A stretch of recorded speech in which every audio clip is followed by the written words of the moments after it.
Hello. आज हम लोग पढ़ेंगे क्लास 2 कास्ट मेटल रेस्टोरेशन में इनले। पहले हमने क्लास 2 कास्ट मेटल रेस्टोरेशन मार्जुक से पढ़ा था, बट अब हम उसको डिटेल में स्टर्डवेंट से पढ़ेंगे इनले तक, मेनली इनले के बारे में जानने के लिए। तो फिर शुरू करते हैं। Cast metal restoration is versatile and especially applicable to a class 2 onlay preparation.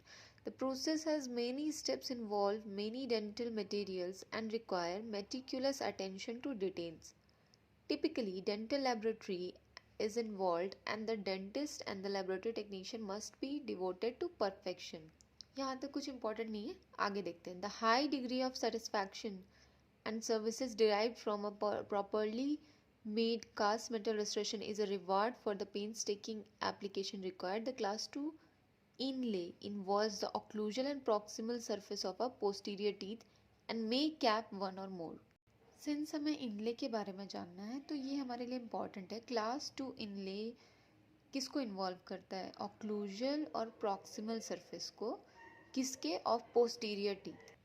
और ये कैपिंग कर सकता है, जैसे कि यहाँ लिखा हुआ है, सरफेस ऑफ पोस्टीरियर टीथ के, एंड मेक कैप वन और more but not all of the cusp. मतलब एक कस्प को या एक से ज़्यादा कस्प को ये कैप कर सकता है, बट सबको नहीं कर सकता. Class 2 inlay involve the proximal surface of a posterior teeth, ठीक है, and caps all of the cusps, ठीक है.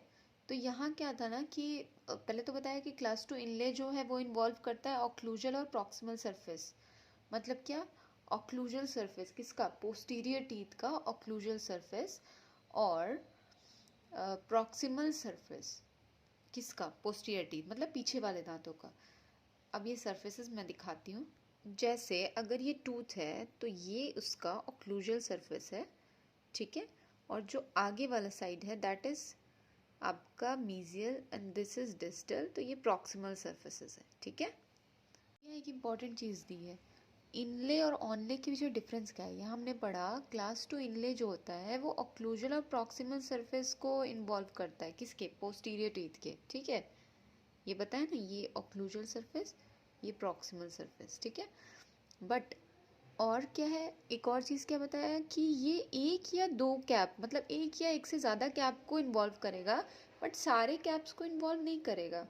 मतलब सारे कस्प को इन्वॉल्व नहीं करेगा, सॉरी. इन शॉर्ट, ये सारे कस्प्स की कैपिंग नहीं करेगा. ये एक या एक से ज़्यादा कस्प की कैपिंग कर सकता है, बट सारे कस्प की कैपिंग नहीं करेगा. बट ऑनले क्या है कि ऑनले सारे कस्प की कैपिंग करता है, जो कि यहाँ लिखा है. The class 2 only involve the proximal surface of a posterior tooth and caps all of the cusp. तो इनले और ऑनले के बीच में हमें दो डिफरेंस पता चल गई. पहला तो कि इनले जो है वो प्रॉक्सिमल और ऑक्लूजल सरफेस दोनों को ये करता है, इन्वॉल्व करता है. और ऑनले जो है वो सिर्फ प्रॉक्सिमल सरफेसेस को करता है, बट दोनों पोस्टीरियर टीथ्स को करते हैं. और ऑनले जो है वो सारे कैप्स मतलब सारे कस्प के कैप को कैपिंग कर सकता है. और इनले जो है वो सिर्फ एक या एक से ज़्यादा कैप्स को करता है, सारे कैप कस्प को कैप नहीं करता है. ओके. अब क्या है? The procedure required 2 appointment. The first for preparing the tooth and making an impression and the second for delivering the restoration to patient. अब 2 अपॉइंटमेंट चाहिए होता है. पहला क्या कि जब टूथ बनाने के लिए, और दूसरा क्या? इम्प्रेशन लेके मतलब टूथ बना के इम्प्रेशन लेने के लिए. और दूसरा क्या है? रेस्टोरेशन को मतलब पेशेंट में फिर डिलीवर करने के लिए. Fabrication process is refer to an indirect procedure. अब जो हम लोग फैब्रिकेट करते हैं that is an indirect procedure because the casting is made on a replica of the prepared tooth in a dental laboratory, ठीक है. अब देखते हैं मटेरियल क्वालिटीज़, ठीक है. तो cast metal restoration can be made from a variety of casting alloy. Although the physical properties of these alloys vary, their major advantage are high compressive and tensile strength. मतलब क्या? Cast metal restoration जो है वो बहुत सारे alloys से बन सकता है, ठीक है. कास्टिंग एलॉय से, ठीक है. बट इनका जो फिजिकल प्रॉपर्टी है वो भले ही अलग हो, बट मेजर एडवांटेजेस सेम है. क्या? कि सबका हाई कॉम्प्रेसिव स्ट्रेंथ होता है एंड टेंसाइल स्ट्रेंथ होता है. These high strengths are especially valuable in restoration, but that rebuild most or the entire occlusal surface. अब ये बता रहा है कि जो हाई स्ट्रेंथ है तो उस एडवांटेज का क्या वैल्यू है। उस एडवांटेज का ये वैल्यू है कि ये आपके रेस्टोरेशन में, जब हम लोग रेस्टोरेशन करते हैं तब ये पूरे ऑक्लूजल सरफेस को रिबिल्ड करता है। ठीक है। ADA specification number 5 for dental casting gold alloy require a minimum total gold plus platinum metal content of 75% ठीक है। Such traditional high gold alloy are unreactive in the oral environment and are some of the most biocompatible material available to the restorative dentist। यहाँ ये बता रहा है कि ADA specification number 5 के according dental casting gold alloy जो होता है ना, उसको minimum gold plus platinum metal कितना चाहिए होता है, 75-8%। ठीक है। Such traditional high gold alloy are unreactive in the oral environment. ऐसे गोल्ड एलॉयज जो होते हैं वो ओरल इन्वायरमेंट में अनरिएक्टिव होते हैं and are some of the most biocompatible material available to the restorative dentistry. Obviously अगर ये बहुत कम रिएक्टिव हैं ओरल इन्वायरमेंट में, मतलब हमने रिस्टोर किया और उसके बाद ये रिएक्ट नहीं करते किसी के साथ, तब तो ये बेस्ट हुआ ना बायोकॉम्पेटेबल मटेरियल, तो इसलिए ये मोस्ट बायोकॉम्पेटेबल मटेरियल कहलाते हैं। At present 4 distinct group of alloy are in use for cast restoration. अब क्या है ना, प्रेजेंटली 4 डिस्टिंक्ट ग्रुप हैं एलॉयज के कास्ट रेस्टोरेशन के। ठीक है। मतलब कि कास्ट रेस्टोरेशन के यूज़ के लिए 4 डिस्टिंक्ट ग्रुप ऑफ एलॉय हैं। और क्या क्या हैं वो सारे? पहला हो गया हाई गोल्ड एलॉय, दूसरा हो गया लो गोल्ड एलॉय, तीसरा हो गया पैलेडियम सिल्वर एलॉय एंड चौथा हो गया बेस मेटल एलॉय। क्या क्या हो गया? हाई गोल्ड एलॉय मतलब क्या कि गोल्ड का परसेंटेज ज़्यादा होगा इसमें। उसके बाद लो गोल्ड एलॉय, गोल्ड का परसेंटेज कम होगा इसमें। Palladium silver alloy, palladium silver alloy में पैलेडियम और सिल्वर होगा, दैट मीन्स गोल्ड नहीं होगा इसमें। And base metal alloy. ठीक है। Each of the alternative to high gold alloy has required some modification of technique or acceptance of reduced performance, most commonly in regard to decreased tarnish resistance and decreased burnishability। अब ये 4 group तो पढ़ लिया, but इसमें से सारे जो high gold alloy के बाद के जो अल्टरनेटिव यूज़ किए गए हैं, जैसे कि low gold alloy, palladium silver alloy, base metal alloy, ये सारे में एक डेमेरिट है कि पोस्ट रिस्टोरेटिव एलर्जी का चांसेस सबसे ज़्यादा होता है, टार्निश रेजिस्टेंस इसमें कम होता है और बर्निशेबिलिटी भी कम होती है। ठीक है। और ज़्यादातर देखा जाता है कि सॉफ्ट टिश्यू इरिटेटेड हो जाते हैं। रेस्टोरेशन के बगल वाले जो सॉफ्ट टिश्यूज़ हैं वो इरिटेटेड हो जाते हैं, मतलब किस में? जो हाई गोल्ड एलॉय नहीं है उन केसेस में। ठीक है। अब हम देखते हैं इंडिकेशंस। ठीक है। अब इंडिकेशंस क्या क्या है भाई? अब पहला है लार्ज रेस्टोरेशन। लार्ज रेस्टोरेशन क्या है ना कि कास्ट मेटल इनले जो होता है वो एक अल्टरनेटिव है किसके? अमालगम और कंपोजिट का अल्टरनेटिव है। कब? जब when the highest strength of casting alloy is needed, जब ज़्यादा स्ट्रेंथ चाहिए होता है तो हमें कास्टिंग एलॉय की ज़रूरत होती है। जब हमें सुपीरियर कंटूर एंड कॉन्टैक्ट्स चाहिए होते हैं तब हमें कास्टिंग एलॉय की ज़रूरत होती है, इनले की, कास्ट मेटल इनले की। ठीक है। that the entire procedure provides is desired। अब क्यों? देखो, जब हम लोग एमालगम या कंपोजिट करते हैं तो वो डायरेक्टली हम लोग ओरल कैविटी में करते हैं, बट कास्ट में इनले का क्या फ़ायदा है ना कि हम लोग पहले उसको बाहर प्रिपेयर करते हैं और उसके बाद हम लोग उसको अंदर फिट करते हैं, मीन्स अंदर फैब्रिकेट करते हैं रेस्टोरेशन को। ठीक है। तो इससे तो ज़्यादा टाइम, ज़्यादा डिज़ायरेबल रिजल्ट मिल सकता है ना, इसलिए लार्ज रेस्टोरेशन में हम लोग इनले प्रेफर करते हैं। ठीक है। अब बता रहे हैं ऑनले जो होता है वो एक्सीलेंट अल्टरनेटिव है किसका? To a crown for a teeth that have been greatly weakened. किस टीथ के लिए? जो मतलब टीथ के क्राउन के लिए। ये जो पोर्शन है ना, ये वाला, ये क्राउन पोर्शन है टूथ का। ठीक है। इसके लिए हमें ऑनले की ज़रूरत होती है। ठीक है। मतलब एक्सीलेंट अल्टरनेटिव है। ठीक है। ये टूथ ऐसे रहता है बट हम इसे ऐसे देख रहे हैं। ठीक है। Okay. For a teeth that have been greatly weakened किसके थ्रू वीकेंड हुआ है वो? ऑब्वियसली केरीज होगा, by caries or by large failing restoration, but where the facial and lingual tooth surface are relatively unaffected by desired or injured or injury. Sorry. मतलब क्या? ऑनले जो crown portion के लिए excellent alternative है, उसका भी एक कंडीशन है कि एक तो क्या है कि किस केस में था वो तो हम लोग समझ गए हैं कि ये था हमारा जो टीथ बहुत ज़्यादा वीकेंड हो चुका है, केरीज या लार्ज फेल्ड रेस्टोरेशन, मतलब रेस्टोरेशन फेलियर के कारण, ठीक है।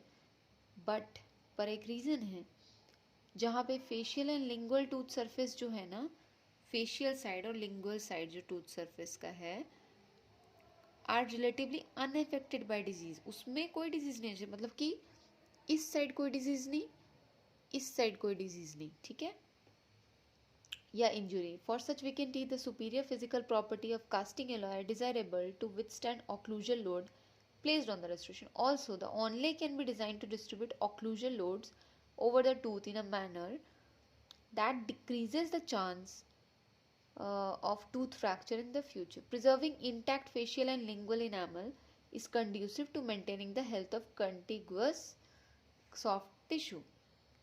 अब ये कंडीशन क्यों है?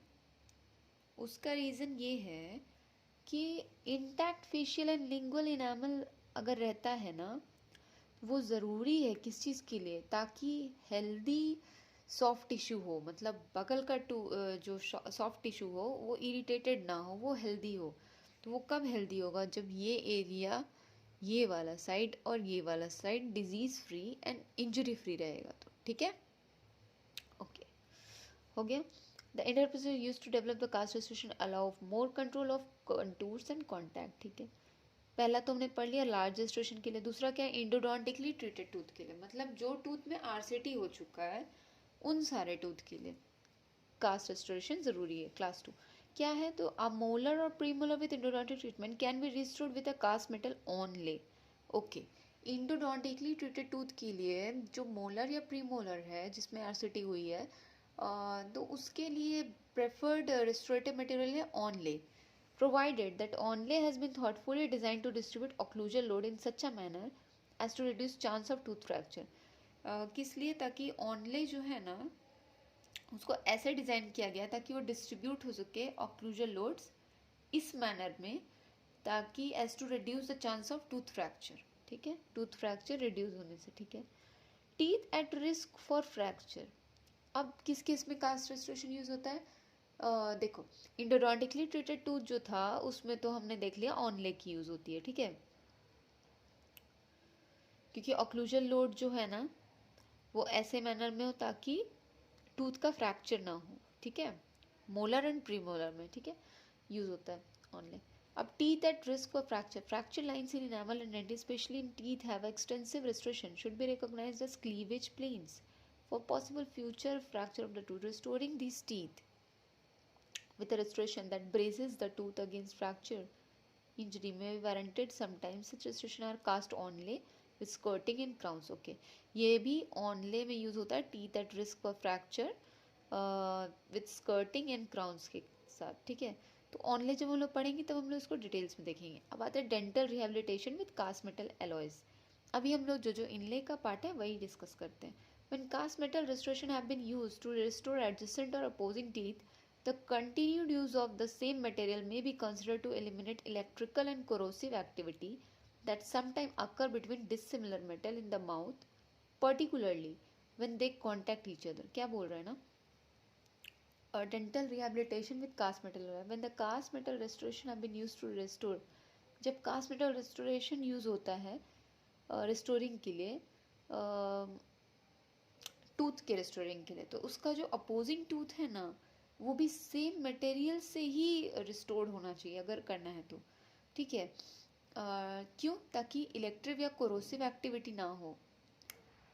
किसके कारण होता है? जब डिसिमिलर मेटल होता है तब ये एक्टिविटी है। तो डिसिमिलर मेटल कब होगा?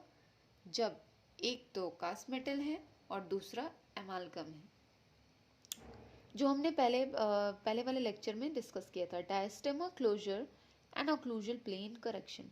Often the cast inlay or onlay is indirected when extension of the mesiodistal dimension of the tooth is necessary to form a contact with the adjacent tooth. अब क्या है ना, इनले या ऑनले जो है वो दोनों इंडिकेटेड है किस केस में, जब extension of mesiodistal diameter of a tooth, मतलब ये वाला mesiodistal diameter of the tooth is necessary to form a contact with the adjacent tooth, मतलब ये टूथ है, इसके बगल वाला टूथ जो है, दोनों टूथ को मैच करके जो ऐसे करके जब हम लोग खड़ा करेंगे तो वो जो कॉन्टैक्ट जो होता है ना, कॉन्टैक्ट पॉइंट, वो हमारा सही फॉर्म का बने, उसके लिए cast onlay also can be use to correct the occlusal plane of a slightly tilted tooth. अगर कोई टूथ ऐसे स्लाइटली टिल्टेड है तो उसको करेक्ट करने के लिए भी कास्ट ऑनले यूज होगा, ठीक है। मैं इसको उल्टा ही दिखा रही हूँ, बट ये एक्चुअली ऐसे है, बट ये ऐसे ठीक से दिखेगा नहीं, इसलिए मैं ऐसे ही दिखा रही हूँ। ओके, अब देखते हैं removable प्रोस्थोडोंटिक abutment. Teeth that are to serve the abutment for a removable partial denture can be restored with a cast metal restoration. The major advantage of cast restoration are as follows. The superior physical property of the cast metal alloy allow it to withstand better the forces imparted by the partial denture. अब क्या है ना, teeth जो होते हैं, okay तो अब ये प्रोस्थो से रिलेटेड बता रहा है कि अगर जो टीथ होते हैं जो अबटमेंट की तरह वर्क करते हैं, किसके लिए, रिमूवल पार्शियल डेंचर जो होते हैं ना, जो रिमूव किए जा सकते हैं डेंचर्स, उनके लिए, मतलब पहन सकते हैं, रिमूव कर सकते हैं, ठीक है। कैन बी रिस्टोर्ड विद अ, उसको भी रिस्टोर किया जा सकता है कास्ट मेटल रिस्टोरेशन से, ठीक है। तो क्यों किया जाए भाई, तो उसका एडवांटेज ये है कि उसका एक तो सुपीरियर फिजिकल प्रॉपर्टी होता है of the cast metal alloy, जो कि विथस्टैंड करता है better forces imparted by partial denture, मतलब जब हम लोग क्लिंच करते हैं या फिर जब आरपीडी जब पहनते हैं तब जो फोर्सेस अप्लाई होते हैं ना, ऑक्लूजल फोर्सेस वगैरह, उसको वो बेटरली मतलब बेटर तरीके से वो हैंडल करता है, ठीक है। क्योंकि हमने तो पहले ही पढ़ लिया था ना, कॉम्प्रेसिव स्ट्रेंथ और टेंसाइल स्ट्रेंथ अच्छा होता है, तो वही है recede guiding plane and other aspect of contour relating with minimal changes. This is especially important in large restoration that restore a large percentage of occlusal contact. तो large restoration तो हमने पहले ही देख लिया। अब हम देखते हैं कॉन्ट्रा इंडिकेशन। तो हमने इंडिकेशन देख लिया ना, लार्ज restoration है, फिर क्या था, फिर है teeth at risk of fracture endodontically treated teeth, फिर dental rehabilitation with cast metal alloy, फिर diastema closure and occlusal plane correction, and then RPD, removal prosthodontic abutment है के अंदर, ठीक है। अब आते हैं कॉन्ट्रा इंडिकेशन क्या है भाई, तो हाई कैरीज रेट है, पहला क्या है, हाई कैरीज रेट, ठीक है। ओके, तो हाई कैरीज रेट में क्या आता है, facial and lingual surface smooth surface carries indicate a high carries activity. मतलब क्या कि ये फेशियल सरफेस है, sorry, facial surface and lingual surface जो है, दोनों side facial and lingual surfaces, ठीक है, वो क्या है कि स्मूथ सरफेस केरीज अगर है, ठीक है, facial lingual smooth surface caries अगर है, तो उसका मतलब हाई केरीज एक्टिविटी है। मतलब क्या, ये वाला सरफेस एंड ये वाला सरफेस अगर इन्वॉल्व है, ये एंड ये, then high caries activity, that should be brought under control before expensive cast metal restoration are use. मतलब कास्ट मेटल रेस्टोरेशन के यूज होने से पहले इस चीज़ को कंट्रोल में करना ज़रूरी है। If care is under control but there are defects on the facial and lingual surface in addition to occlusion and proximal surfaces, full crown restoration are usually indicated. अब क्या है ना, अगर केरीज कंट्रोल में आ गया है, ठीक है भाई, बट फेशियल और लिंगुअल सर्फेसेस पे डिफेक्ट्स हैं, और कहाँ है, ऑक्लूजल और प्रॉक्सिमल सर्फेसेस पे भी डिफेक्ट है, मतलब ओवरऑल सब जगह। तब क्या करेंगे, अब सिंस पूरा क्राउन ही इन्वॉल्व हो गया ना, मतलब जो फेशियल लिंगुअल मीजियल डिस्टल सारे सर्फेसेस पे केरीज अगर है, मतलब डिफेक्ट्स अगर है, तो हम लोग फुल क्राउन रेस्टोरेशन इंडिकेट करेंगे, ठीक है। Young patient, second contraindication, ठीक है। यंग पेशेंट कॉन्ट्राइंडिकेशन क्यों है, with younger patient direct restorative material example composite amalgam are indicated. Unless the tooth is severely broken down और एंडोडोंटिकली ट्रीटेड। मतलब क्या, यंगर पेशेंट अगर हैं तो ज़्यादातर एमालगम या कंपोजिट ही यूज़ करेंगे हम लोग, जब तक कि टूथ बुरी तरीके से टूटा हुआ ना हो या फिर आरसीटी किया हुआ। N indirect procedure require longer and more numerous appointment. अब ये रीज़न बता रहा है कि यंगर पेशेंट को क्यों नहीं इन्वॉल्व करेंगे, तो रीज़न ये है कि सिंस इनडायरेक्ट प्रोसीजर है ना ये, पहले तो हम लोग फैब्रिकेट करेंगे, पहले तो हम लोग बाहर बनाएंगे इसको, उसके बाद जाके ना माउथ में फैब्रिकेट करेंगे, तब बनाएंगे, रिस्टोर करेंगे, ठीक है। तो ये क्या है, ये लॉन्गर प्रोसीजर है ना, तो मोर न्यूमरस अपॉइंटमेंट चाहिए होगा, तो ज़्यादा बार बुलाना पड़ेगा पेशेंट को, जिसके कारण थोड़ा डिफिकल्टी हो सकता है। और clinical crowns are shorter and younger patient में neglect oral hygiene resulting in additional cares. अब क्या है, क्राउन्स जो होते हैं, क्लिनिकल क्राउन्स वो छोटे होते हैं, ठीक है। और यंगर पेशेंट जो होते हैं ना, वो हो सकता है कि उतना ध्यान ना दे अपने ओरल हाइजीन पे, तो उसके कारण क्या होगा, ज़्यादा केरीज हो जाएगी। और हमने पहला ही कॉन्ट्रा इंडिकेशन पढ़ लिया है कि अगर ज़्यादा केरीज होती है तो हम लोग ऑब्वियसली नहीं करते। अब तीसरा है aesthetic. Dentist must consider the aesthetic impact display of metal of the cast metal restoration. नाम ही है कास्ट मेटल रेस्टोरेशन, मतलब क्या मेटल है इसमें, तो दैट मीन्स एस्थेटिकली तो वो अच्छा नहीं दिखेगा ना। This factor usually limit the use of cast metal restoration to tooth surface that are invisible at a conversational distance. Composite and porcelain restoration are alternative in aesthetically sensitive area. मतलब जहाँ aesthetically sensitive area है वहाँ हम cast restoration नहीं कर सकते ना, क्योंकि मेटल दिखेगा ऑब्वियसली वो अच्छा नहीं लगेगा, तो उसकी जगह क्या कर सकते हैं, कॉम्पोजिट या पोर्सलिन, ठीक है। देन लास्ट कॉन्ट्रा इंडिकेशन है स्मॉल रेस्टोरेशन। स्मॉल रेस्टोरेशन में क्या है, because of success of एमालगम and composite fewer cast metal inlay are done in small class 1 and 2 restoration। मतलब कि अमालगम कंपोजिट के सक्सेस के कारण छोटे क्लास 1 क्लास 2 रेस्टोरेशन में हम लोग कम ही इनले करते हैं। ऑब्वियसली हमने इंडिकेशन पढ़ा था पहले कि क्या था, लार्ज रेस्टोरेशन में करते हैं ना, तो स्मॉल रेस्टोरेशन में नहीं करेंगे ऑब्वियसली, ठीक है। लार्ज रेस्टोरेशन में क्यों करते थे, याद है, क्योंकि हम उसे बाहर पहले बना लेते थे, उसके बाद अपने डिज़ायर के अनुसार उसको रेस्टोरेशन को फैब्रिकेट करके पेशेंट के माउथ में रिस्टोर करते थे। बट स्मॉल रेस्टोरेशन में क्या है, हम लोग एमालगम कंपोजिट ईजिली कर सकते हैं, तो इसलिए हम लोग इनलेस कम करते हैं। अब आते हैं एडवांटेजेस पे। पहला एडवांटेज है strength. Strength, the inherent strength of dental casting alloy allows them to restore large damaged or missing areas, ठीक है। लार्ज डैमेज्ड और मिसिंग एरियाज को मतलब स्ट्रेंथ के बारे में बता रहा है इसका, कि इसका तो स्ट्रेंथ अच्छा खासा होता है, ये तो हमने पढ़ ही लिया। तो किसका, कंप्रेसिव एंड टेंसाइल स्ट्रेंथ अच्छा होता है ना इसका।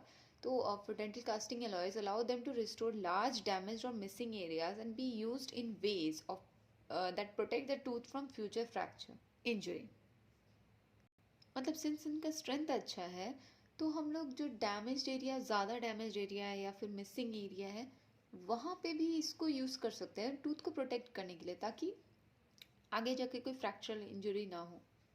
सच restoration include onlay and crowns, और ऐसे रेस्टोरेशन को ऑनले एंड क्राउन्स में इंक्लूड करते हैं।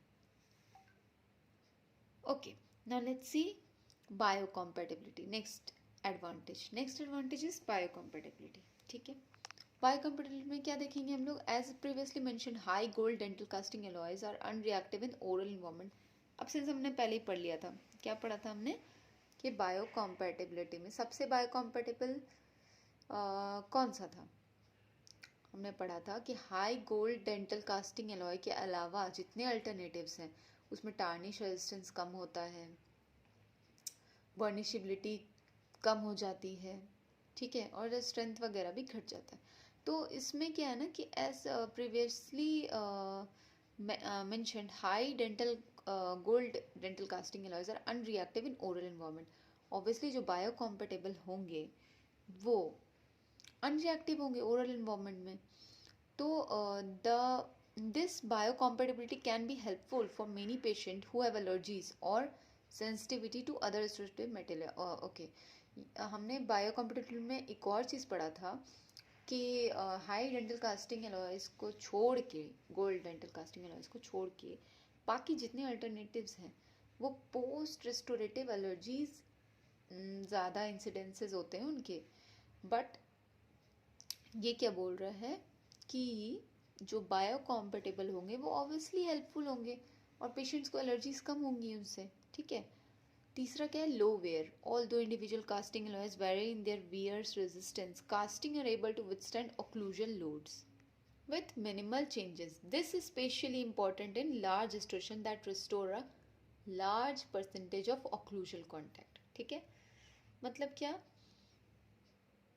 सेम चीज़ है, ये भी हमने पहले पढ़ा था कि कास्टिंग ये जो एलॉयज होते हैं ना, तो इसमें एक फ़ायदा ये होता है कि ये ऑक्लूजन लोड को सह पाते हैं अच्छे से, तो इसलिए हम लोग इसको लार्ज रेस्टोरेशन में भी प्रेफर करते हैं, ठीक है। क्योंकि लार्ज रेस्टोरेशन में ये इम्पॉर्टेंट भी होते हैं, दिस इज स्पेशली इम्पॉर्टेंट होते हैं ये, ठीक है, जब large percentage of occlusal contact को रिस्टोर करना होता है तो। ओके, नेक्स्ट है control of contour and contact. Through the use of indirect technique, the dentist has great control over contour and contact. This control becomes especially important when the restoration is larger and more complex. Obviously, larger and more complex होगा तो ये ज़्यादा ज़रूरी होगा।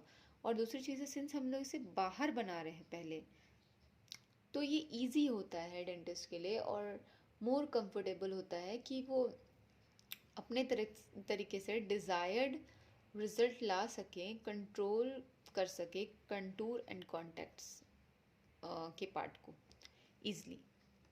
Okay, अब आते हैं disadvantage पे। पहला, number of appointment and higher chair time. Obviously जब हम लोग ये देख चुके हैं कि भाई पहले तो बाहर बनेगा फिर जाके ये अंदर रिस्टोर होगा ना, तो अपॉइंटमेंट तो लगेंगे ही, तो कास्ट इनले और onlay require at least 2 appointments, much more time than a direct restoration such as amalgam और कंपोजिट। अमालगम क्या है, एक दिन आया पेशेंट, ठीक है, हो गया, हाँ। कंपोजिट का क्या है, एक दिन आया हो गया, बट इसमें क्या है, 2 अपॉइंटमेंट्स लगते हैं। Temporary, patient must have temporary restriction between the preparation and delivery appointment. Temporaries occasionally loosen or break require additional visit.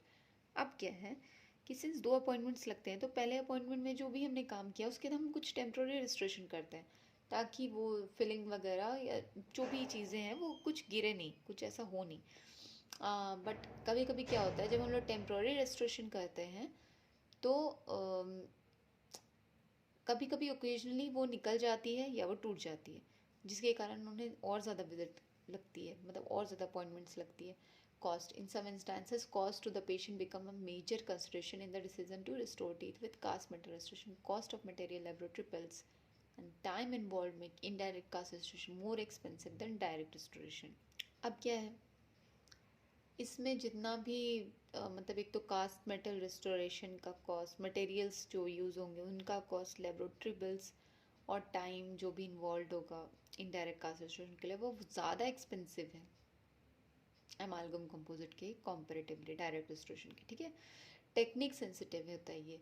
Every step of indirect procedure require diligence and attention to detail errors at any part of the long multi-step process tend to be compounded resulting in suboptimal fits. अब क्या है ना कि technical sensitive होता है ये, हर step cast restriction का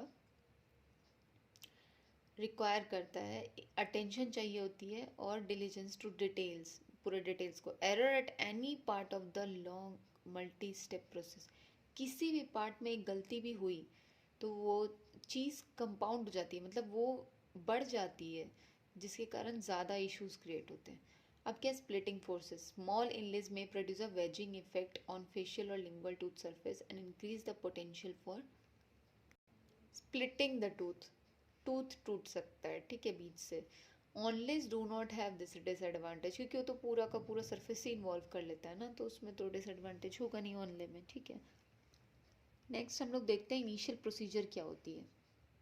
initial procedure में सबसे पहला पॉइंट है ऑक्लूजन। किसी भी एनेस्थेटिक ड्रग के एडमिनिस्ट्रेशन से पहले हम लोग टूथ को प्रिपेयर करते हैं। Before preparation of any tooth sorry, tooth preparation से भी पहले the occlusal contact of the tooth should be evaluated. सबसे पहले ये जो नीचे जो ये दिख रहा है ना, ये ये सारा ये ऑक्लूजल कॉन्टैक्ट्स जो होता है ना टूथ का, वो सबसे पहले इवेल्युएट करना चाहिए। As a part of this evaluation one must decide if the existing occlusal relationship can be improved with cast metal restoration. और इसमें एक को डिसाइड करना पड़ेगा, मतलब इसमें पहले डिसाइड करना पड़ेगा कि क्या ये जो ऑक्लूजल रिलेशनशिप है ये कास्ट रेस्टोरेशन से ठीक हो सकती है।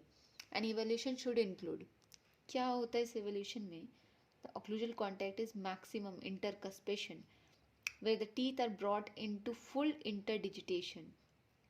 पहला क्या है, टीथ जो है मैक्सिमम इंटरकस्पेशन में, मैक्सिमम ये जैसे यहाँ पे दिख रहा है मैक्सिमम इंटरकस्पेशन, एक सेकेंड मैंने इस बार हाईलाइट नहीं किया ना, मैक्सिमम इंटरकस्पेशन, ठीक है, मैक्सिमम इंटरकस्पेशन, ठीक है। जब भी टीथ को क्लेंच किया जाए, फुल्ली क्लेंच किया जाए, सॉरी ये दिख नहीं रहा था, ये फुल्ली क्लेंच किया जाए, जैसे कि यहाँ देख सकते हैं ये वाला पार्ट, ठीक है, ये जो दिख रहा है ना ये है मैक्सिमम इंटरकस्पेशन, मैक्सिमम है ये, ठीक है, मैक्सिमम, ओके, ठीक है, ये हो गया, ओके डन। फिर आता है दूसरा क्या है, occlusal contact, occlusal contact that occur during mandibular movement. अब क्या है, occlusal contact that occur during mandibular movement. अब क्या है, ये जो मैंडिबल को मूवमेंट करेंगे ना, कहाँ गया, एक सेकेंड, ये जो मैंडिबल है, ये मैंडिबल जो है इसको जब हम लोग मूव करेंगे, ठीक है, तब ऑक्लूजल कॉन्टैक्ट कैसा है वो देखने के लिए, वो भी देखेंगे हम लोग, इवेलुएट करेंगे। तीसरा देखते हैं, तीसरा है, 1 मिनट,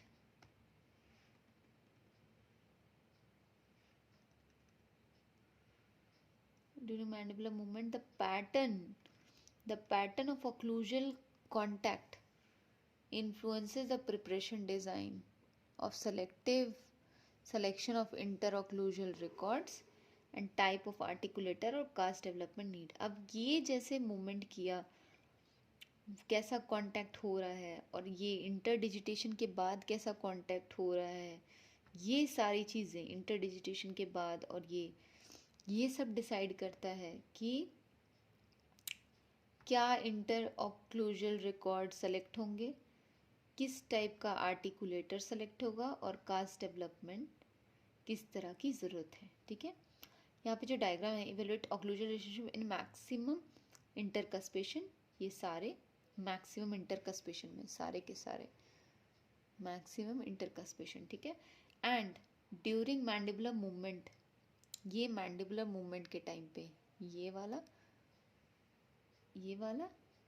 ये और ये वाला दोनों, ठीक है, दोनों मैंडिबुलर मूवमेंट के टाइम पे वाला इमेज है।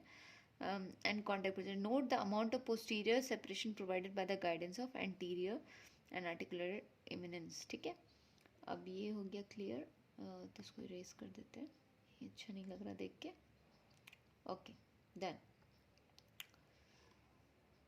अब पहला हमने पढ़ लिया, ऑक्लूजन देखेंगे। दूसरा क्या है, anaesthesia, local anaesthesia of the tooth to be operated on the adjacent soft tissue usually is recommended.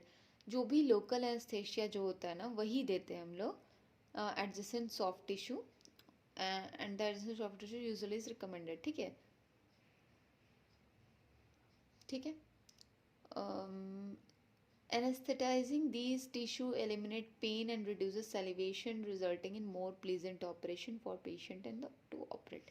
मतलब जैसे ही हम लोग इन सॉफ्ट टिश्यूज़ को ये सबको एनेस्थेटाइज कर देते हैं ना, तो पेन तो एकदम रिड्यूस हो जाता है, सलाइवा सिक्रीशन रिड्यूस हो जाती है, जिसके कारण ईजिली हम ऑपरेट कर सकते हैं। मीन्स हमें तो ड्राई फील्ड चाहिए होता है ना ऑपरेट करने के लिए, तो ये ड्राई इन्वायरमेंट क्रिएट करती है। और दूसरा चीज़ है कि पेन भी नहीं होगा पेशेंट को, तो ऑब्वियसली वो कंफर्टेबल फील करेगा। और हम इजली कर पाएंगे ऑपरेट, ठीक है। Next, consideration for temporary restoration, okay.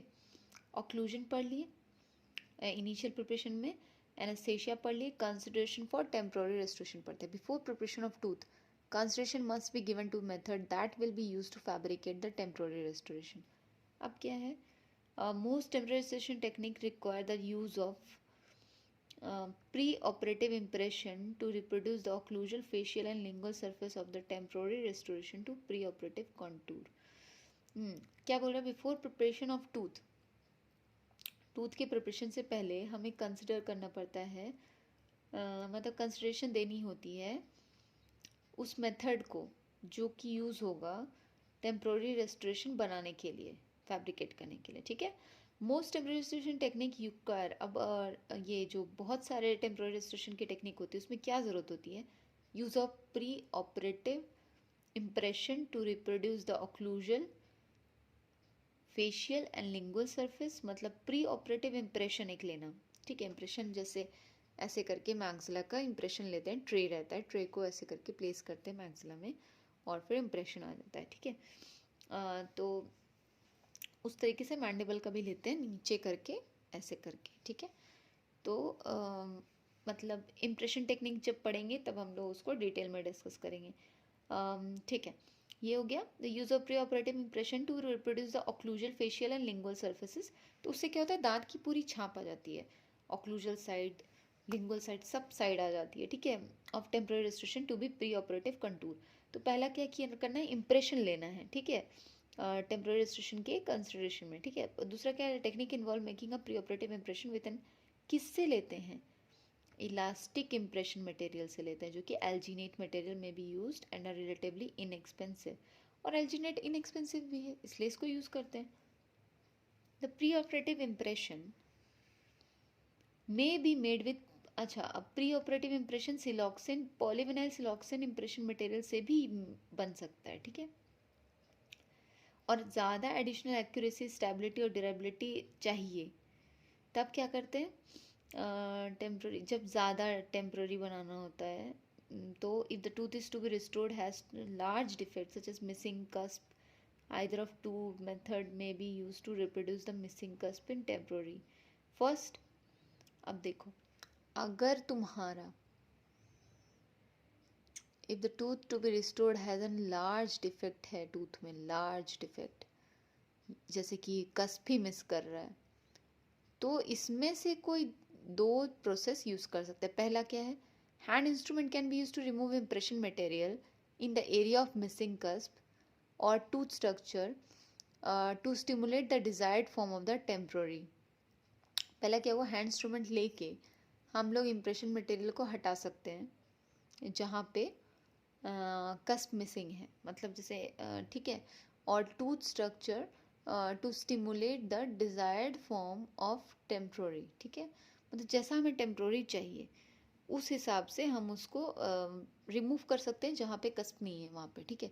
Second, wax can be added, दूसरा क्या है, wax can be added to the tooth before the impression as follows. अब क्या है, पहला तो हो गया कि हैंड इंस्ट्रूमेंट के थ्रू किए, दूसरा क्या है, वैक्स के थ्रू कर रहे हैं, वैक्स को ऐड कर रहे हैं। अब वो कैसे करते हैं, dry the tooth and fill the large defect with utility wax, utility wax से फिल किए, smooth the wax and make an impression using an quadrant tray, quadrant tray use करके हम लोग इम्प्रेशन लिए। If no more than 2 teeth are to be prepared, अगर 2 से ज़्यादा teeth नहीं चाहिए तब हम क्वाड्रेंट ट्रे यूज़ करते हैं। अ फुल आर्च ट्रे में B use for greater stability, but अगर ज़्यादा स्टेबिलिटी चाहिए तब हम लोग फुल आर्च ट्रे यूज़ करते हैं। Seat the tray filled with impression material, ठीक है, ट्रे को सीट करते हैं, मतलब ट्रे को बैठाते हैं, कैसे, filled with the impression material, मतलब कि माउथ में ऐसे करके उस पर बैठाते हैं, पहले इम्प्रेशन मटेरियल डाल दिया, अब उसके बाद माउथ में सेट करेंगे, उसको बैठाएंगे। Impression has to set, has set, remove the impression and examine it for completeness, मतलब अब इम्प्रेशन सेट हो गया माउथ के अंदर तो ऐसे करके रिमूव करेंगे और उसके बाद देखेंगे कि कैसे आया, एग्जामिन करेंगे। Alginate impression can distort quickly, if they are allowed to gain or lose moisture. अगर alginate impression ले रहे हैं तो वो जल्दी खराब हो सकता है, ठीक है. So wrap the impression in a wet paper towel to serve as a humidifier. तो हम लोग क्या करेंगे, इम्प्रेशन जो होता है ना उसको रैप करेंगे पेपर टॉवल में ताकि वो ह्यूमिडिटी के कारण खराब ना हो. Preoperative polyvinyl impression do not need to be wrapped. अब प्री ऑपरेटिव पॉलीविनाइल इम्प्रेशन का ये एडवांटेज है कि उसको रैपिंग की जरूरत नहीं पड़ती. The pre operative impression is set aside for later use in forming the temporary. ठीक है, अब हमने पढ़ लिया कंस्ट्रक्शन फॉर टूथ, ये हो गया. टेम्पररी रेस्टोरेशन, एनेस्थेशिया किस में पढ़ रहे हैं हम लोग, इनिशियल प्रोसीजर में पढ़ा हमने. अब हम पढ़ते हैं tooth preparation for class 2 cast metal restoration. अब क्या है, अब एनेस्थेशिया कर लिया, कंसिडरेशन कर लिया. अब हम लोग क्या करेंगे, tooth preparation for class 2 cast metal restoration कैसे करते हैं. A small distal cavitated carious lesion in the maxillary right first premolar is used to illustrate the classic two surface preparation for an inlay. अब क्या है कि एक small distal कैविटेटेड, मतलब कि ये अगर मान लो मीजियल साइड है, सॉरी ये मीजियल साइड है तो ये डिस्टल साइड है. तो डिस्टल साइड जो है ना वहाँ पे कैविटी है. The cavitated carious lesion in the maxillary first pre molar, ये तो मोलर है, प्री मोलर की बात हो रही है. Is to use to illustrate the classic two surface preparation for an inlay. Figure में मैं दिखाऊंगी अभी, फिगर 23A. एक सेकेंड देख लेते हैं हम लोग. ये देखो, ये है ना, सॉरी ये देखो कैविटेटेड है डिस्टल साइड में, ये रहा कैविटेटेड है ये, ठीक है, डिस्टल साइड में. अब देखते हैं क्या बोलना चाहता है ये.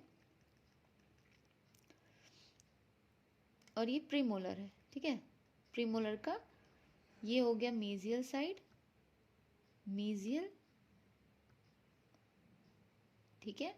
और ये क्या है, ये है डिस्टल, ठीक है, ये डिस्टल है, ये मीजियल है. ओके, अच्छा अब क्या बोल रहा है देखते हैं, अब हम समझते जाएंगे चीज़ों को. Small distal cavitated carious lesion in the maxillary first premolar is used to illustrate, ठीक है, illustrate किया गया. Treatment principle for other defects are presented later. As indicated previously, few small one surface or two surface inlay are done because the description of a small tooth preparation present the basic concept. It is used to illustrate the technique. More extensive tooth preparation are presented later. ठीक है, अब यहाँ से शुरू है. Tooth preparation for class 2 cast metal inlay. Initial preparation क्या होता है, carbide bur use to develop the vertical internal walls of the preparation for cast metal inlay and onlay are plain cut tapered fissure burs. ठीक है, अब क्या बोल रहे हैं ना, कार्बाइड बर यूज होते हैं to develop a vertical internal wall of preparation for cast metal inlay. ठीक है, कार्बाइड बर यूज होते हैं किसके लिए, vertical internal wall of preparation for cast metal inlay. Cast metal बनाने के लिए सबसे पहले कार्बाइड बर यूज होगा इनले में. और ऑनले में क्या होता है, plain cut tapered fissure bur use होता है. ठीक है, these bur are plain cut so that the vertical walls are smooth. The side and end, अच्छा इनले और ऑनले दोनों के लिए है कि प्लेन कट बर यूज होता है, tapered fissure bur. These burs are plain cut so that the vertical walls are smooth. The side and end surface of the burr should be straight to aid in the development of uniformly tapered wall and smooth pulpal and gingival wall. Recommended dimension and configuration of the burrs to be used is shown in 23B. Suggested the burrs are, burrs क्या क्या है देखो, number 271, okay, अरे 1 minute, and number 169L. तो बर्स क्या क्या है इनले के लिए, 271, number 271 and number 169L. Brasseler USA, Savannah, कैलियम. ठीक है, ओके.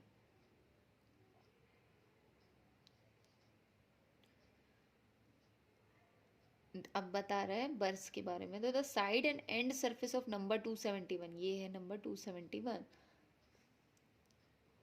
ये वाला नंबर 271 है, ठीक है। तो क्या बोल रहा है, the side and end surface of number 271 bur meet in a slightly rounded manner so that the sharp stress inducing, ये क्या है ना कि जो साइड और एंड सरफेस है इस बर का, meet in a slightly rounded manner so that the sharp stress inducing internal angles are not formed in the preparation, ताकि ना शार्प एंड्स, ये देखो ये जो एंड सरफेस है, ये एंड सरफेस और side surfaces, side and and surfaces, मतलब ये जो साइड वाले सरफेसेस हैं और ये जो सॉरी और ये जो एंड सरफेस है, ठीक है, जो साइड सरफेस है, एक सेकेंड, ये जो साइड सरफेसेस है और ये जो एंड सरफेस है, ठीक है, तो ये क्या बोल रहा है ना, but meet in a slightly rounded manner, यहाँ पे थोड़ा सा ये राउंड जैसा दिख रहा होगा यहाँ पे, ठीक है, सो दैट द शार्प स्ट्रेसेस, ताकि शार्प स्ट्रेसेस फॉर्मेशन नहीं हो, मतलब शार्प एंगल्स की फॉर्मेशन नहीं हो, internal angles are not formed in the preparation, ठीक है, so that the sharp stress inducing internal angles are not formed in the preparation. The marginal bevel are placed with a slender fine grit, अब देखो marginal bevel जो होते हैं ना, margin पे भी जो बेवल देंगे हम लोग, वो हमारा यूज होगा cylinder fine grit flame shaped diamond instrument, इस बर का नाम है 8862। 1 minute।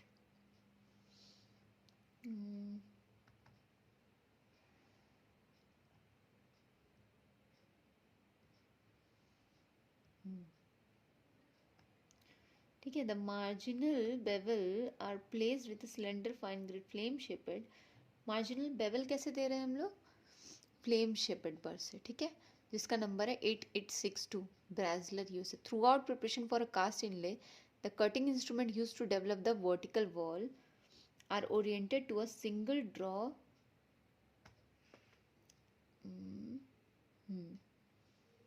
ठीक है, क्या बोल रहा है ना कि throughout preparation for a cast inlay, अब कास्ट इनले के बारे में बता रहा है, the cutting instrument use to develop the vertical walls, जो कटिंग इंस्ट्रूमेंट यूज हुए हैं वर्टिकल वॉल्स डेवलप करने के लिए, आर ओरिएंटेड टू,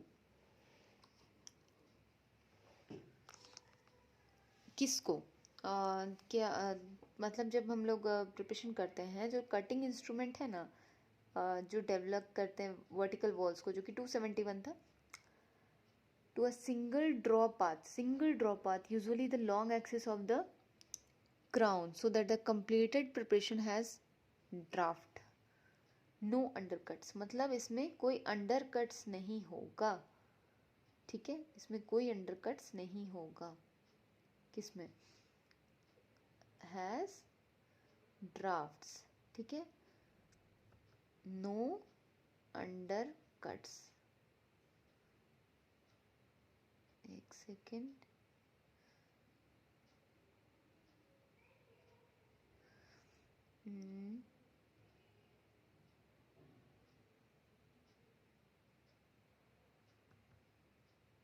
ठीक है,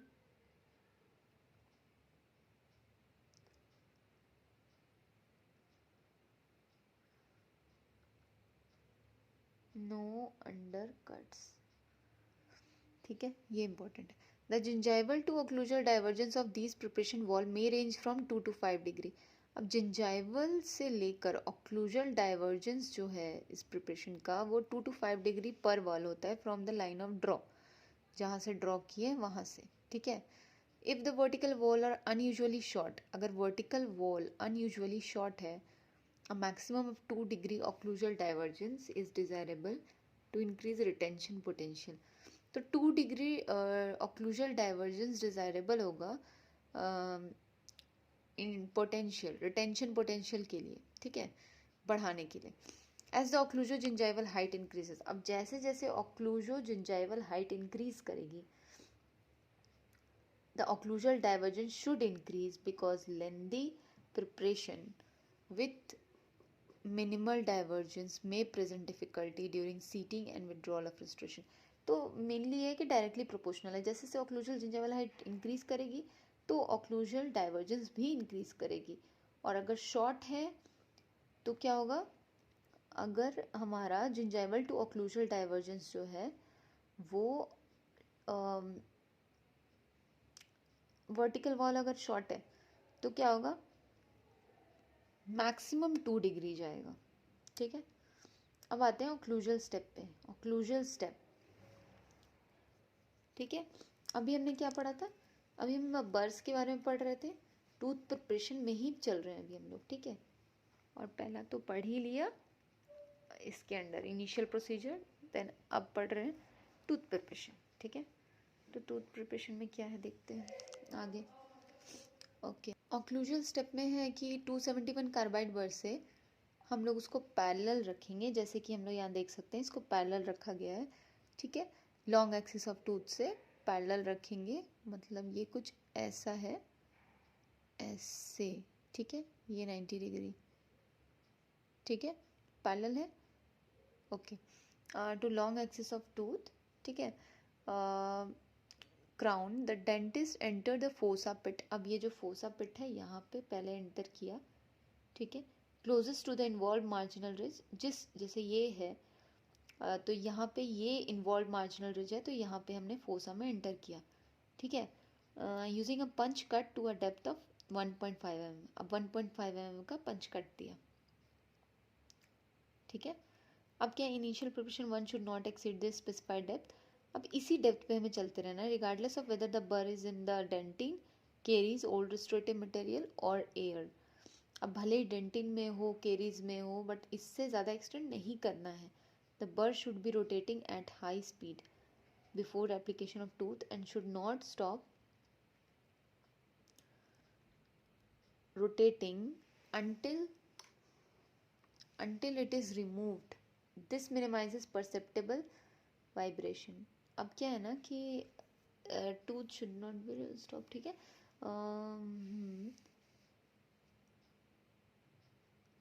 a general chipping of the बर या ब्रेकेज ऑफ द बर से बचाने के लिए ये बोल रहा है कि bur should be rotating at high speed पे बर रोटेट करना चाहिए with air water spray before application to the tooth. Tooth में एप्लीकेशन मतलब टूथ पे लगाने से पहले ही, एंड रोटेट करना बंद नहीं करना चाहिए जब तक कि हम लोग इसको हटा नहीं देते, तब तक वो रोटेट करते रहना चाहिए। ठीक है, a general rule is to maintain the long axis of the burr parallel to the long axis of the tooth crown all the time। एक जनरल रूल क्या है कि लॉन्ग एक्सिस ऑफ द बर, बर का जो लॉन्ग एक्सिस है वो long axis of the tooth के पैरेलल होना चाहिए। ठीक है, हर time. For mandibular molar and second premolar whose crown is slightly lingually, this rule dictate the bur should be still slightly 5 to 10 degree. अब mandibular molar and second premolar के case में 5 to 10 degree का slightly थोड़ा होना चाहिए bur का tilt, to conserve the strength of lingual cusp. ठीक है, when the operator is cutting at high speed, a properly directed air water spray is used to provide the necessary cooling and cleansing effect. Maintaining the 1.5 mm initial depth and the same burr orientation, the dentist extends the preparation outline mesially along the central groove fissure 2। ठीक है, मतलब ये depth 1.5 mm depth जो बनाया था mesial इस पे, वो मेंटेन करते करते डेंटिस्ट उसको एक्सटेंड करता है कहाँ, सेंट्रल ग्रूव की तरफ।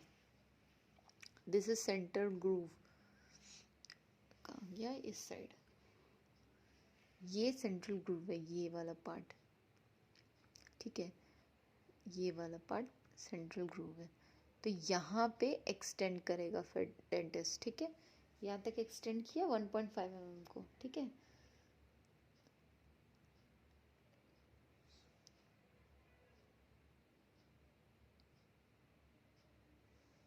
अब यहाँ दिखा रहा है, ये बहुत अच्छा डायग्राम है। जैसे ये जो है पंच कट के बाद का दिखाया है, ये दोनों डायग्राम, ये वाला और ये वाला, ठीक है।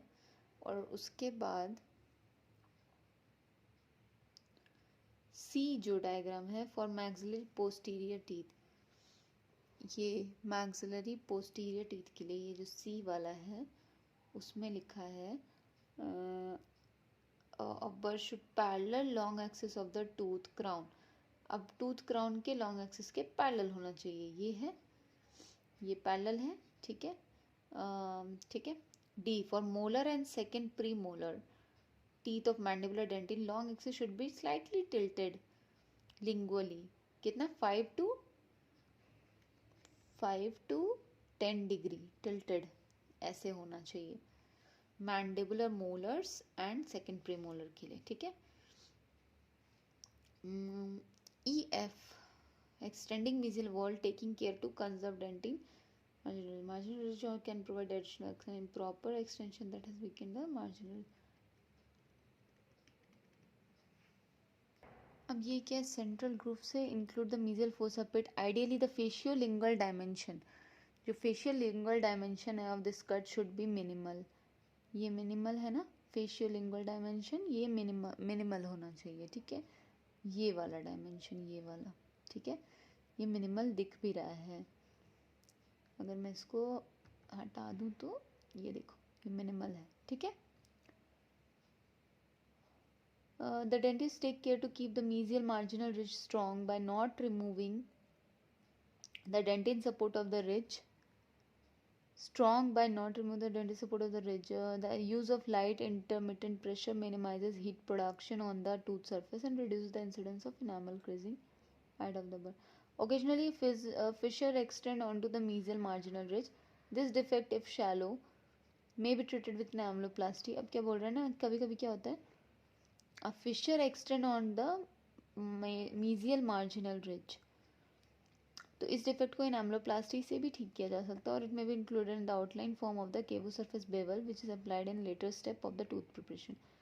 ये भी कर सकते हैं या फिर केवो सरफेस बेवल जो आगे जाके देंगे वो भी कर सकते हैं। Enameloplasty as presented in earlier chapter occasionally reduces extension along the fissures, conserving tooth structure vital for pulp protection and strength of remaining tooth crown। अब यहाँ इंपॉर्टेंट नहीं है, ये इंपॉर्टेंट है। Extend to include faulty facial and lingual fissures radiating from mesial pit. During this extension, the operator is cautioned again to remove the dentine support of the proximal marginal ridge to conserve tooth structure and strength of the remaining tooth. The final extension of these fissures can be accomplished with the, अब क्या बोल रहे हैं ना, जो final extension है ना अब दीज फिशर्स को इन्वॉल्व करके ये 169L बर्र कार्बाइड बर्र से ही होता है, ठीक है। Final extension tooth structure and strength can be conserve further by using enameloplasty of fissure and when possible the marginal bevel of the final procedure to include the terminal ends of these fissure in the outline form। okay, ये diagram देखो, ये क्या है ना, extending up the mesiofacial triangular groove, mesiofacial triangular groove की तरफ extend किया using cylinder 169L burr, dovetail retention form is created by extension shown, ठीक है, as x fit into y only in one direction resulting in z। Similarly, dovetail portion of inlay, ये जो dovetail portion है inlay का, ये वाला, ये जैसे कि class 2 amalgam में होता है ये dovetail, हाँ, as x fit into y dovetail portion of inlay fits in dovetail portion of preparation only in an occlusal to gingival direction, ठीक है। ends when the possible and अब यहाँ ये important है कि while extending distally the dentist progressively widens the preparation to desired facial-lingual width in anticipation for the proximal box preparation।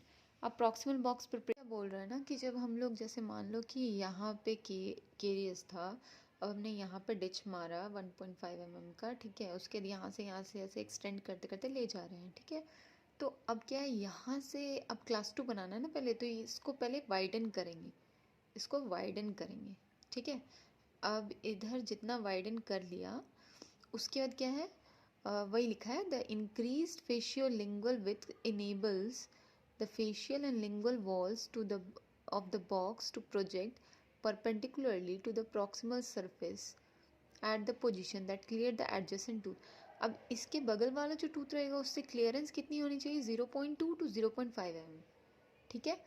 और हम लोग यहाँ पे प्रॉक्सिमल वॉल डेवलप कर लेंगे, बना लेंगे, ठीक है। इस साइड ऐसे एक्सटेंड करके, ठीक है। अब क्या है, Conclusion step should go around the cusp in a graceful curves and the prepared isthmus in the transverse ideally should be only slightly wider than the burr, conserving dental protection. Okay, ठीक है। From this ठीक है। अब हम लोग देखते हैं proximal box के बारे में, ठीक है। proximal box कैसे बनाएंगे, continuing with the number 271 carbide, but the distal enamel is isolated by cutting a proximal ditch. Distal enamel जो था उसमें एक प्रॉक्सिमल डिच बनाया हमने। The harder enamel should guide the bur, slight pressure towards the enamel is necessary to prevent the bur from cutting only dentin. If the bur is allowed to cut only dentin, the resulting axial wall should be would be too deep. अगर bur सिर्फ dentin cut कर रहा है तो axial wall जो है वो बहुत डीप हो जाएगा, ठीक है। The मीजियो distal width of the ditch should be, मीजियो distal with ditch का कितना होना चाहिए, विथ मीन्स चौड़ाई कितनी होनी चाहिए, 0.8 mm। मीन्स ये वाला जो पार्ट है, ये वाला पार्ट मीजियो डिस्टल विथ, ये 0.8 mm होना चाहिए, ठीक है। ओके, अब है the tip diameter of the बर and the prepared approximately 2/3 0.5 and expense of dentin and 1/3 at the expense of enamel, ठीक है। डिच का मीजोडिस्टल विथ होना चाहिए 0.8 mm and prepared approximately 2/3 at the expense of dentin and 1/3, 2/3 at the expense of dentin and 1/3 at the expense of enamel, ठीक है। The gingival extension of this cut may be checked with the length of the burr by first measuring the depth from the height of the marginal ridge and then removing the burr and holding it beside the tooth. Periodontal probe also may be used for the measurement. Obviously periodontal probe use करेंगे measurement के लिए while preparing gingivally, while penetrating gingivally. अब gingivally जब penetrate कर रहे हैं the proximal ditch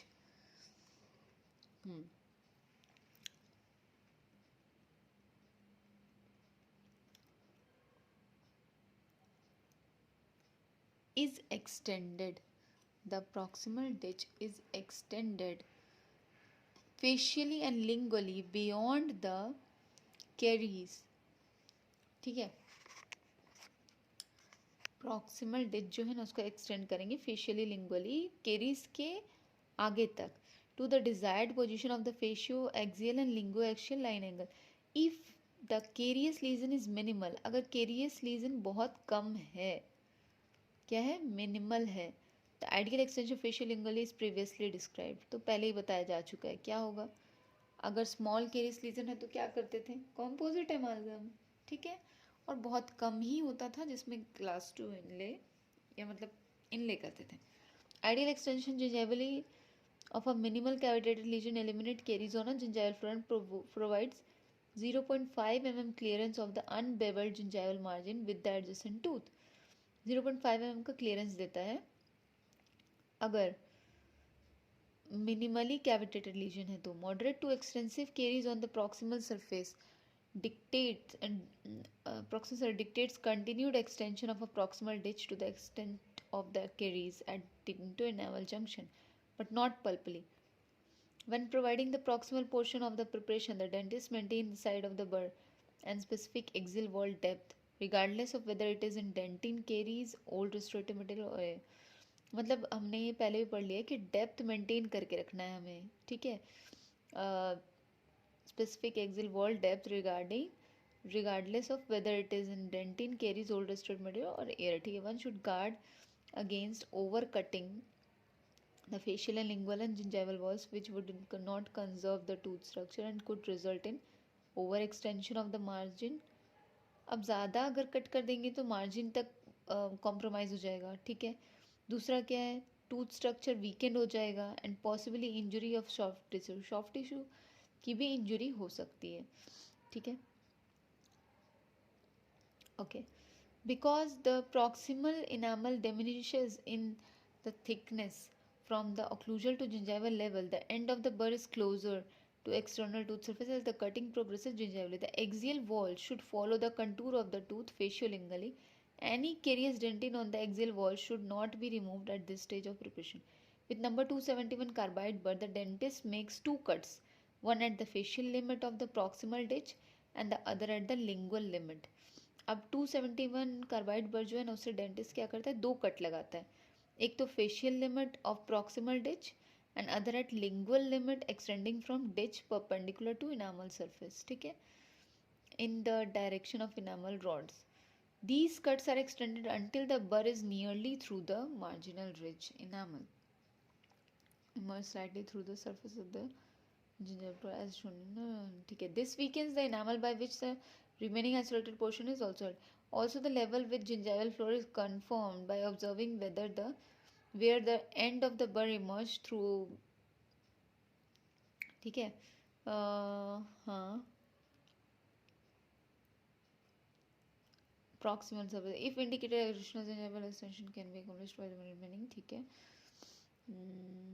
At this time, however, the remaining wall of the enamel often breaks in a way during cutting, especially when high speed are employed. If the isolated wall of enamel is still present, it can be fractured out with a spoon excavator. मतलब कहने का मतलब है, जैसे हम लोग class 2 में wall break करते थे, वैसे इसमें भी हम लोग वॉल ब्रेक करेंगे. जब हम लोग इसका एक्सटेंशन बना लेंगे तो उसके बाद अंदर ही अंदर डिच करते जा रहे तो एक समय के बाद ये जो है ये वीकेंड पड़ जाता है, तो इसे हम लोग स्पून एक्सकेवेटर से हटा सकते हैं, ठीक है. ओके, या फिर हम लोग इसको एक minute,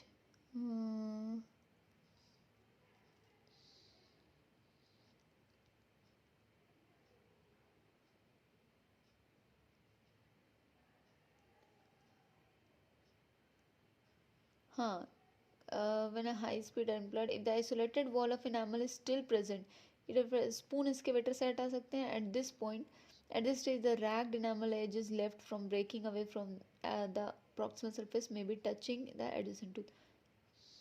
Planning the distofacial, distolingual and gingival wall by hand instrument to remove all undermined enamel may be indicated if minimal extension is needed to fulfill an aesthetic object. अगर मिनिमल एक्सटेंशन चाहिए तो ज़्यादा extend नहीं करना है, तब हम लोग हैंड इंस्ट्रूमेंट से काम करेंगे कि उससे ज़्यादा एक्सटेंशन नहीं होगा. Depending on access of one can use number 15 with straight chisel, number 15 with का straight chisel, binangle chisel और इनामल हैचेट, कुछ भी यूज़ कर सकते हैं हैंड इंस्ट्रूमेंट के तौर पे. Number 15 with straight chisel, binangle chisel या फिर इनामल हैचेट, ठीक है. For right handed operator the distal bevel binangle chisel is used. अगर राइट हैंडेड ऑपरेटर है तो distal bevel binangle use होता है, ठीक है. ठीक है. The distofacial wall of the disto occlusal disto-occlusal preparation for the maxillary right premolar. The dentist planes the wall by holding the instrument in the modified palm and thumb grasp and use the chisel-like motion in an occlusal to gingival direction, ठीक है. occlusal to gingival direction, ये है occlusal और occlusal to gingival direction, ठीक है. हाँ, the dentist planes the gingival wall by using the same instrument as a hoe, scraping in a lingual to facial direction, ठीक है. In this latter action, the axial wall may be planed with the side edge, ठीक है. The distolingual wall is planed smooth by using the biangle chisel with mesial bevel, ठीक है. When proximal caries is minimal, ideal facial and lingual extension at this step in the preparation result in margins that clears the adjacent tooth by 0.2 to 0.5 mm, ठीक है. experienced operator usually does not use chisel hand instrument during preparation for inlay. अब जो experienced operators होते हैं ना, वो actually use नहीं करते हैं चीजल हैंड इंस्ट्रूमेंट इनले के बनाते वक्त, ठीक है, क्योंकि वो तो एक्सपीरियंसड है, उनको तो पता है। In as much as narrow flame shaped, ठीक है, तो वो लोग क्या करते हैं, flame shaped fine grit diamond instrument when artfully used removed ragged weak enamel during application of KO surface bevel and flares and caused the patient to less apprehensive, ठीक है। If the diamond instruments to be used exclusively in the finishing of enamel ball and margin, this procedure is postponed until after the removal of remaining infected and in old destructive material, both affliction of the any necessary base, ठीक है, यहाँ तक important है। Remove Drigh, ऐसे तो जो experience होते हैं वो क्या करते हैं, फ्लेम शेपर्ड बर जो हमने पढ़ा था 8862 वाला, वो यूज़ करते हैं, ठीक है, फाइन ग्रिड डायमंड इंस्ट्रूमेंट, ठीक है। ठीक है, ये हो गया। फिर है waiting prevents any hemorrhage which occasionally follow the beveling of the gingival margin from hindering the suitable removal of remaining infected dentin and old restorative material and the proper application of a necessary base. Hand instruments are more useful on the mesiofacial surfaces of maxillary premolar and first molar where minimal extension is desired to prevent an unsightly display of metal. जहाँ पे जैसे maxillary pre molar और first molars जो होते हैं ना, उनके time में मिनिमल एक्सटेंशन चाहिए होती है, तो इसलिए हम लोग हैंड इंस्ट्रूमेंट ही यूज़ करते हैं। हैंड इंस्ट्रूमेंट में हम लिख लिया नंबर 15 विद या फिर बाइनैंगल चीजल या फिर एक्सकेवेटर या फिर हैचेट, सॉरी, ठीक है। फिर shallow 0.3 mm deep retention groove may be cut in the fascio-axial and lingo-axial line angles, ठीक है, with the number 169 Elber, okay. तो अब क्या है ना, ये शैलो 0.3 mm रिटेंशन ग्रूव में भी cut in the fascio-axial and lingo-axial line angles with 169 एल्बर। एल्बर से क्या करते हैं हम लोग, 0.3 mm का डीप रिटेंशन ग्रूव्स देते हैं, किससे देते हैं, एल्बर से देते हैं, ठीक है।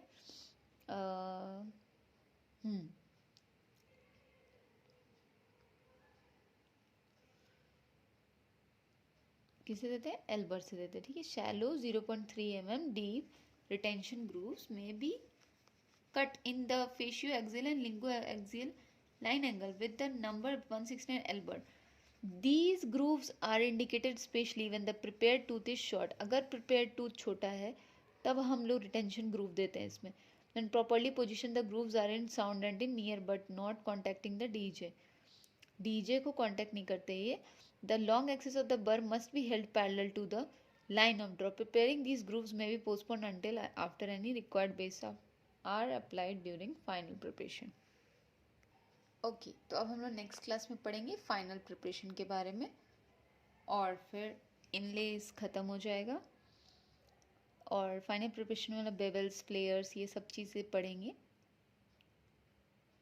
इसके बाद हम लोग ऑनले स्टार्ट करेंगे। बट तब तक के लिए thank you for listening and I hope you enjoyed this video, and if you like this video, then give the thumbs up and subscribe to my channel. Thank you.